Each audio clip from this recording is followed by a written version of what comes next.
जो नेता यहाँ से पैर खींचेगा वो आंदोलन का जयचंद कहलाएगा।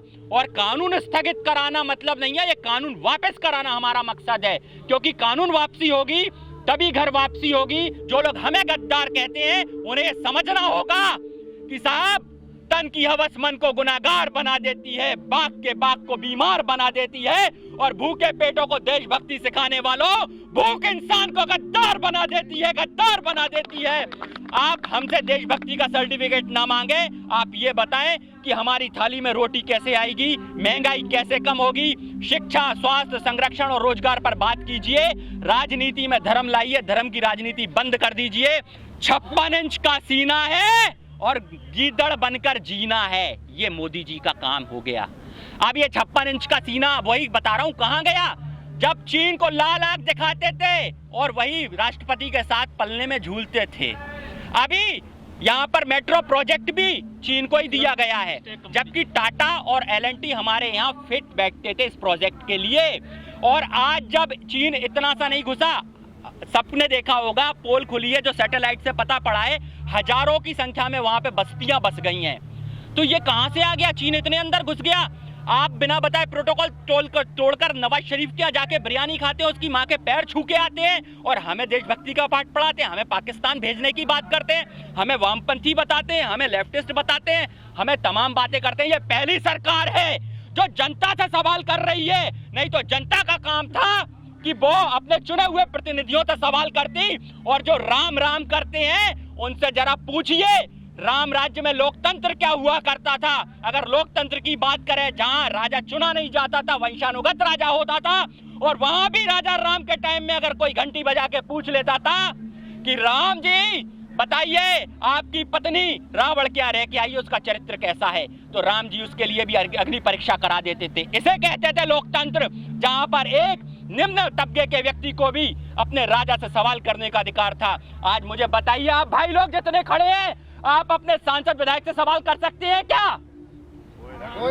प्रधानमंत्री से सवाल कर सकते हैं क्या?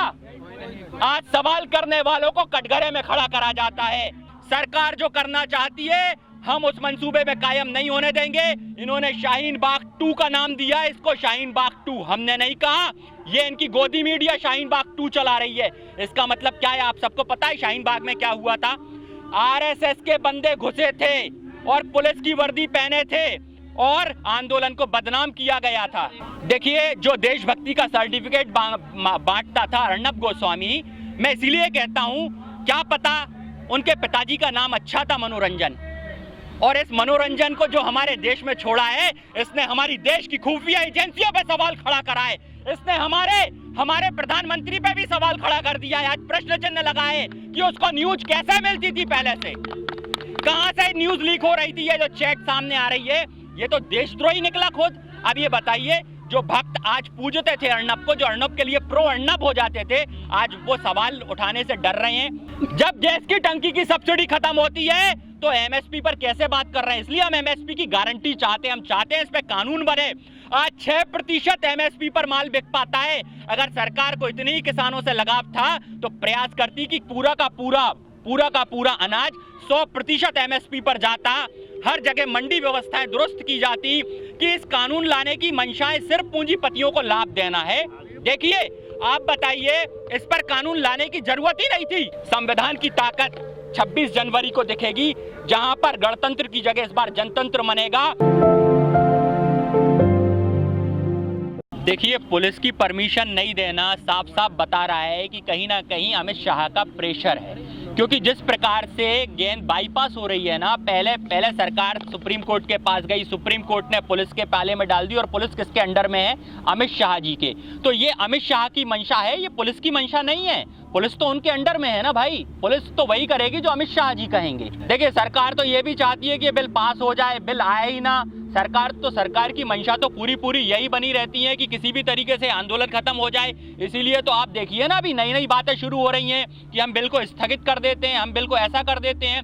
भाई, ये लोग ये चाहते हैं कि जिस तरीके से लकड़ियों का गट्ठा जब टूटा नहीं जाता तो उस लकड़ी के गट्ठे को क्या किया जाता है? अलग अलग किया जाता है।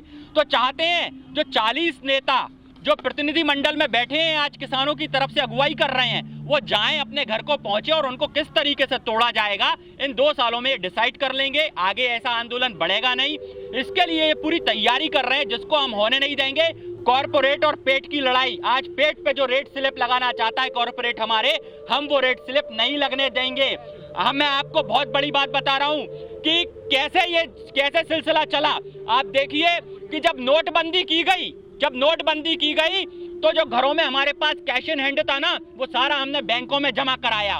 वो बैंकों में जो पैसा पहुंचा, वो पैसा इन लोगों ने एनपीए के नाम पे, कि एनपीए हमारे एनपीए के नाम पर जो लॉस हुआ वो इनने कॉर्पोरेट जगत का माफ कर दिया, मतलब हमारा पैसा कॉर्पोरेट को दे दिया। फिर इसके बाद इनने नया काम क्या करा, तब भी लोगों के पास जो जीवित थे उनको जीएसटी के थ्रू मार दिया, वहां से पैसा चला गया। अब जो सबसे बड़ा काम था वो था खेती, मतलब हमें इन्हें बड़ा बुरा लगा, हम जो अनाज खा रहे थे, हम जो रोटी खा रहे थे, अब ये हमारी थाली से रोटी भी छीनना चाहते हैं। ये नहीं देख रहे हैं कि महंगाई चरम पे है और उस चीज पे आप बात नहीं उठा रहे हैं। आप बताइए, जो आज रेहली पटरी पे आ गए हैं, अगर ये कॉर्पोरेट जगत अगर उसको ले लेगा तो सारा माल मॉल में पहुंच जाएगा, तो हमारे कितने भाई बेरोजगार हो जाएंगे। महंगाई कहां पहुंच रही है, आज महंगाई पे बात नहीं उठ रही है। भाई लोग जो कह रहे हैं एमएसपी खत्म नहीं होगी, आप बताइए गैस की टंकी की सब्सिडी खत्म हुई कि नहीं हुई? भाई दिक्कत इसलिए हो गई, इसका प्रयास तो अंग्रेजों ने भी किया था 1906-7 में, लेकिन हमारी कृषि को गुलाम बनाने का काम सबने किया है, लेकिन आज तक का इतिहास है किसान को कोई गुलाम नहीं बना पाया। इन्होंने सब कुछ कर लिया, लेकिन आज जब लोगों को दिखा ना थाली में से रोटी जा रही है, तो हर व्यक्ति खड़ा हो गया।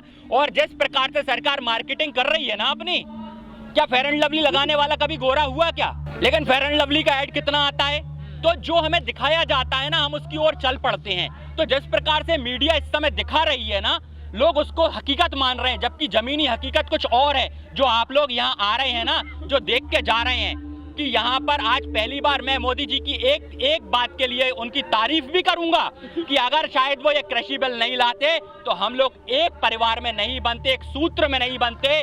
आज लोगों ने संविधान की ताकत को भी जाना है और लोकतंत्र को भी पहचाना है, खाली ये बात नहीं है।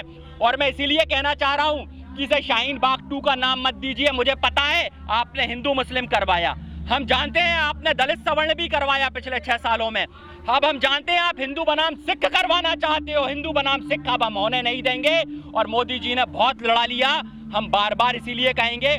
मैं देखिए मोदी जी का नाम स्पेशली इसलिए लेता हूं क्योंकि मोदी जी खुद कहते हैं मोदी सरकार, बीजेपी नहीं। आपको पता है हमारा समुद्री तल से व्यापार होता था, जिसमें ONGC आता था, ऑयल एंड नेचुरल गैस, जो हमारी वो थी, वो उसको इनने बेच दिया। एयरपोर्ट बेच दिए, जो भी हमारे फायदे का BPCL बेच दिया, जिनसे GDP ग्रोथ होती है, जिनसे आपके जेबों में पैसा आता है, वो सब तो बेचते चले जा रहे हैं।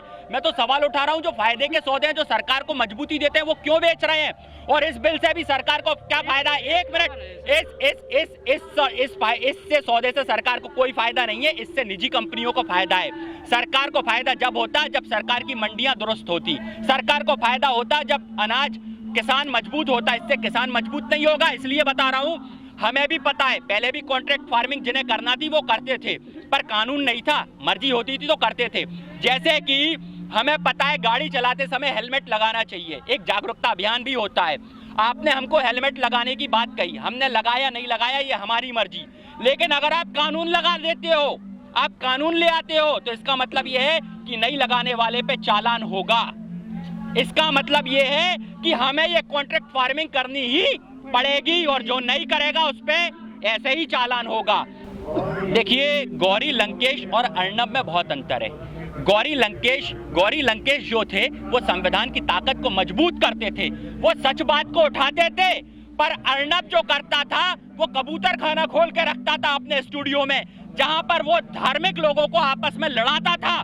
और एक पत्रकार की लैंग्वेज यूं नहीं हो सकती, उद्धव सुन, ये एक पत्रकार की लैंग्वेज नहीं होती। पत्रकार के पास मर्यादित शब्द भाषा होती है और जर्नलिज्म जिसने किया होता है वो जानता है कैसे बात की जाती है।